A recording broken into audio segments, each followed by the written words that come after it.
The Midnight Express, officially Train 47, was a routine passenger service connecting small towns in rural Pennsylvania to larger cities like Philadelphia and New York.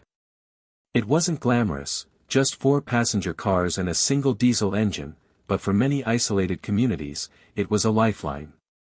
Workers, students, families, and travelers all depended on its overnight schedule.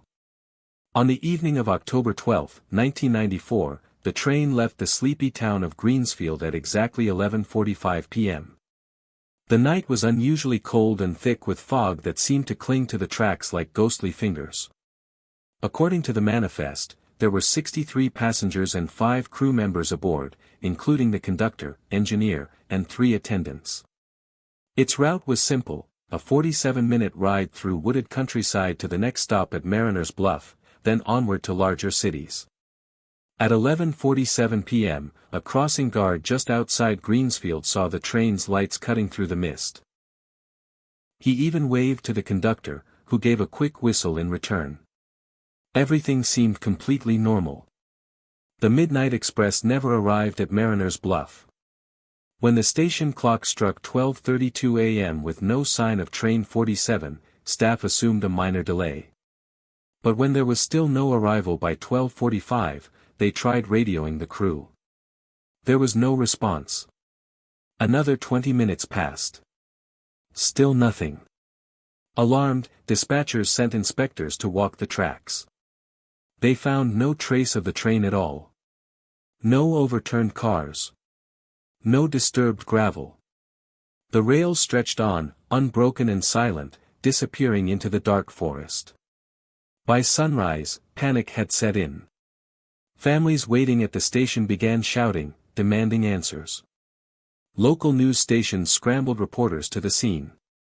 The headline the next morning read: "Vanishing train baffles authorities, 68 missing." The governor ordered a massive search. State police, volunteers, and National Guard units scoured every mile of track between Greensfield and Mariner's Bluff. Helicopters combed the woods from above, infrared scanners scanning for heat signatures. Divers checked nearby rivers and reservoirs. They found nothing. It was as though the train had simply rolled into the fog and vanished from existence. Theories swirled. Some blamed a hijacking. Others speculated the train derailed and fell into a ravine, though there were no canyons or cliffs along the route. Railroad officials insisted that no track switches existed in that stretch of line. There was literally nowhere else for the train to go. Then, 4 days later, on October 16, a hunting party made a horrifying discovery deep in the woods, miles from any active railway line. Hidden by overgrowth and rubble was an old, abandoned tunnel, its mouth crumbling with age. Inside, they found one of the passenger cars from Train 47. It was perfectly intact. No dents, no broken glass, just sitting silently in the darkness, as if it had been placed there. Investigators pried open the doors and entered cautiously. What they saw chilled them to the bone. Every seat was filled with personal belongings, coats neatly folded, purses, wallets, and bags left untouched. Half-eaten snacks rested on fold-down trays. A child's teddy bear sat upright on a seat, staring blankly ahead. But there were no passengers. No crew. No signs of a struggle. The only clue was a message scratched into one window with what appeared to be a wedding ring. "We never left." The discovery sent shockwaves through the nation. FBI agents and railroad investigators swarmed the site. Their findings only deepened the mystery. The tunnel hadn't been used since 1911, when a cave-in had sealed it permanently. There were no tracks leading into the tunnel anymore, the rails had been ripped up decades earlier. The car's undercarriage showed no evidence of being dragged or lifted by machinery. The rest of the train, the engine and 3 other cars, were still missing. Even more baffling, the train car's interior clocks had all stopped at 12:04 a.m., 27 minutes after leaving Greensfield. Witness accounts began to surface. A truck driver reported strange flickering lights weaving through the fog that night, not aligned like train headlights, but moving erratically, like will-o'-the-wisps. A farmer swore he heard a train whistle echoing across the fields around midnight, but it sounded as though it was underground. The most chilling testimony came from Martha Doyle, a 62-year-old woman who lived near the abandoned tunnel. On the night the train vanished, she awoke to the sound of voices outside her house. They were crying, begging for me to open a door, she told investigators, trembling. But there ain't no door out there, just woods. I recognized one of the voices. It sounded like my nephew, but he moved to Philadelphia years ago. When asked if she could recall any words, Martha paused, tears welling in her eyes. They kept saying, "We never left." Over and over. Historical research uncovered a disturbing connection. On October 12, 1910, exactly 84 years to the minute before the disappearance, a catastrophic train wreck had occurred in that very tunnel. 59 people were killed when a passenger train derailed and caught fire. The tunnel was sealed the following year, with the wreckage entombed inside. Old newspapers contained a quote from one of the few survivors of that disaster. His last recorded words before dying in hospital were hauntingly familiar. "We never left." Suddenly, the date and location of Train 47's vanishing no longer seemed like coincidence. Theories spread like wildfire. Government experiment. Conspiracy theorists pointed to a decommissioned military base 15 miles away. Some claimed the train was caught in a secret teleportation experiment, similar to the legendary Philadelphia experiment. Mass abduction. Others insisted it was extraterrestrial.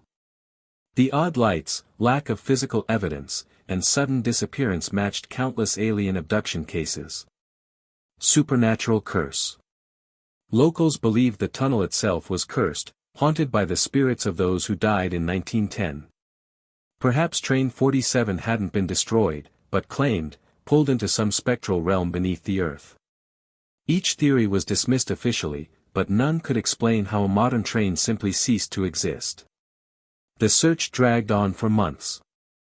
Families of the missing held candlelight vigils along the tracks. Some refused to give up hope, leaving toys and letters at the sealed tunnel entrance. In early November, a railroad worker patrolling the line reported something terrifying. As he walked the stretch where the train had last been seen, he heard the faint sound of metal wheels on rails behind him. When he turned, there was nothing. Moments later, a gust of cold air blasted past him, accompanied by the unmistakable echo of a train whistle, one that seemed to come from every direction at once. By January 1995, the investigation was quietly shut down. The tunnel was sealed again, this time with reinforced concrete and warning signs. Officials declared the disappearance unresolved, blaming a possible catastrophic derailment and cover-up to prevent panic. But locals know better. On certain fog-heavy October nights, hikers and hunters report seeing a faint glow deep in the forest, moving like a train's headlamp. Some claim to hear the distant chugging of an engine, followed by a chorus of voices carried on the wind. In 2009, a group of amateur urban explorers broke through the concrete barrier to film inside the tunnel. Only 2 returned. They refused to describe what happened, except to say they heard whispers that sounded exactly like their own voices, repeating the same haunting phrase. "We never left." Today, a rusted memorial plaque stands at Mariner's Bluff Station. It reads simply, "In memory of the 68 souls lost aboard Train 47. Every year, on the anniversary, families gather with candles and prayers." At 11:45 p.m., the precise time the train departed, the ground beneath their feet begins to tremble with a low rumble. Some say it feels like the approach of a massive engine. And then, just as suddenly, it stops. Silence falls, except for a faint echo, barely audible, drifting through the fog. If you listen closely, you'll hear it, dozens of voices, weeping and chanting in unison, forever repeating the words etched into that lonely train car window. "We never left."